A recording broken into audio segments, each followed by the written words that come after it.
Hey guys, Roman and Reaper here. So I'm outside the cinema, as you can see. I'm about to head in and see Saltburn. This is, of course, the latest film from Emerald Fennell. Really looking forward to this. Trailers look freaking awesome. This is one of my most anticipated for the remainder of the year. It's got a really good cast, and of course, Emerald Fennell has that pedigree, with Promising Young Woman being an Oscar winner. So yeah, really looking forward to seeing this, and just hoping for a fun, debauched, good time with some, satirical, dark comedy. So yeah, I'm gonna head in, get my snacks, get my seat, and go see Saltburn.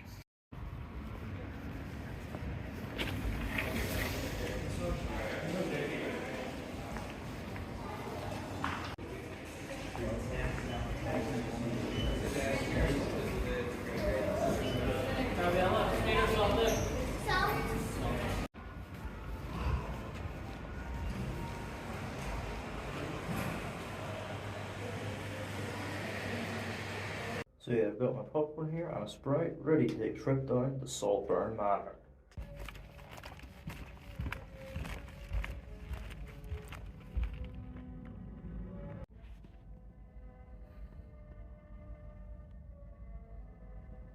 So yeah, just got back from seeing Saltburn, and look, of all the films still slated for release for the remainder of the year, this was one of my most anticipated. The trailer looked friggin' awesome. This quite wildly debauched, sort of darkly comic, satirical thriller. This sounded right up my street. Sounded really cool. Like just a really good wild time at the cinema, and it's got some prestige to it with some big actors that I do like, and especially since it's from the assured hand of Emerald Fennell. Yeah, I was in for a good time. Especially since this has the prestige of being distributed by MGM. So yeah, I had high hopes for this, but does this live up to its wild promise of the trailers? And is it a good time overall? Let's find out. So the film follows Oliver Quick, a student from Merseyside who is granted a scholarship at Oxford University, where he is sort of struggling to find his place among the sort of wealthy, privileged students. Then one day, a fellow student named Felix gets a puncture on the tire of his bike, and Oliver offers to lend him his bike, which begins a fast friendship between the two. Then, at the end of the term, Felix invites Oliver to his family estate, Saltburn Manor, for the summer. And what follows is a summer holiday that no one will forget in a hurry. So, yeah, look, I don't think I'm going to beat around the bush with this one. This one was a very interesting experience, that's for sure. Like, this goes to some quite weird places with just how debauched it gets, just absolute depravity.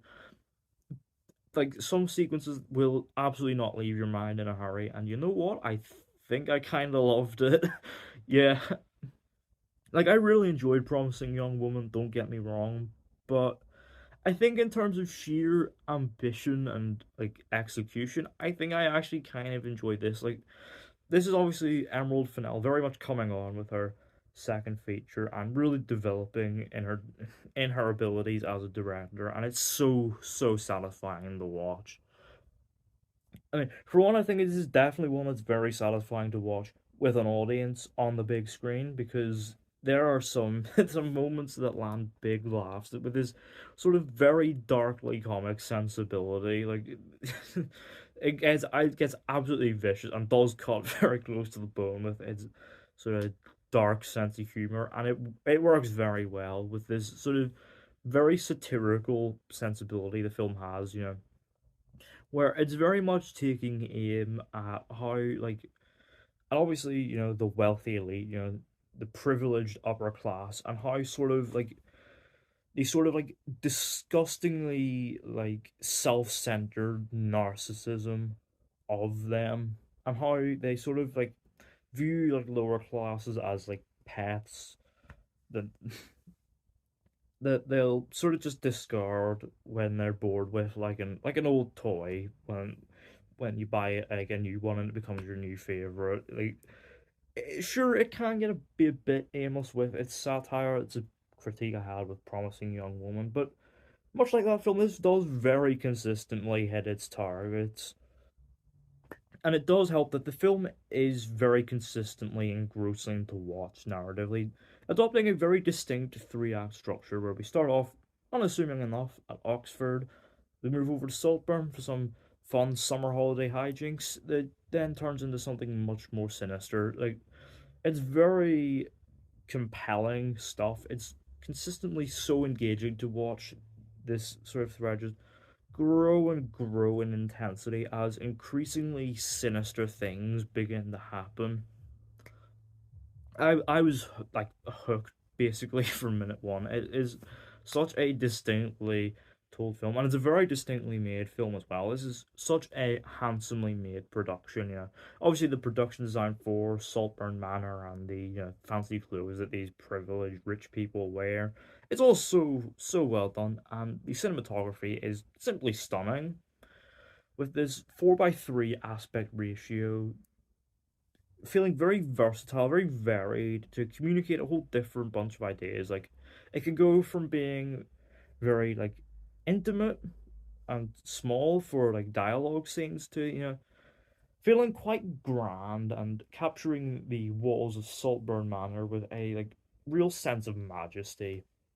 And it helps as well that it is consistently very vibrant film as well, with obviously some like brightly colored strobe lights for parties and like the radiant glow of the summertime sun.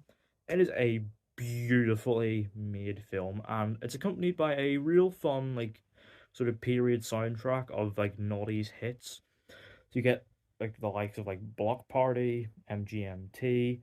At one point, I hear a couple of characters singing Mr. Brightside, and we also have a very memorable sequence set to Sophie Ellis Baxter. Just, a real fun, well curated soundtrack of hits from the era. This is very much a period piece, but like a modern one where, again, they listen to like these modern songs and discuss the lyrics of pulp. It's, yeah, it's a very unique framing device for a film, and it works really well with how out there it gets. And it's all sold by a really cracking cast of actors. You've got Barry Keoghan as Oliver is absolutely fantastic. He is real chameleon of a presence. He's got this real sort of like subtle variety about him. Like he can go from being this like sort of unassuming kind of awkward guy to being someone who's actually keenly aware and perceptive and very much sort of mapping out the interpersonal dynamics at play to something much more like intense yet fragile. He is so good, and he's contrasted real nicely by the sort of very charming posture of Felix, played with real charisma and aloof by Jacob Elordi. And they're consistently very complex and turbulent dynamic. This infatuation Oliver has with Felix's wealthy lifestyle is a real strong through line and gives the film particular focus to really engage with. And there's a very strong supporting cast as well. Notably Archie Madekwe, yep, the gamer turned racer Jan Mardenborough as Farley, this very dim-witted American who gets his kicks by very much being a shit stirrer, a very entertaining presence, and definitely a world away from being a gamer turned racer. And I'm very much interested in seeing how Madekwe's career grows from here. He's proving to be a very versatile presence.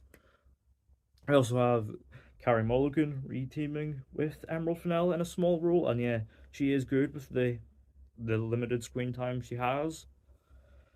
We also have Alison Oliver as Venetia, another member of Felix's family, and I really enjoyed how weird they got with her dynamic with Oliver. Both great performances and a consistently memorable highlight all around.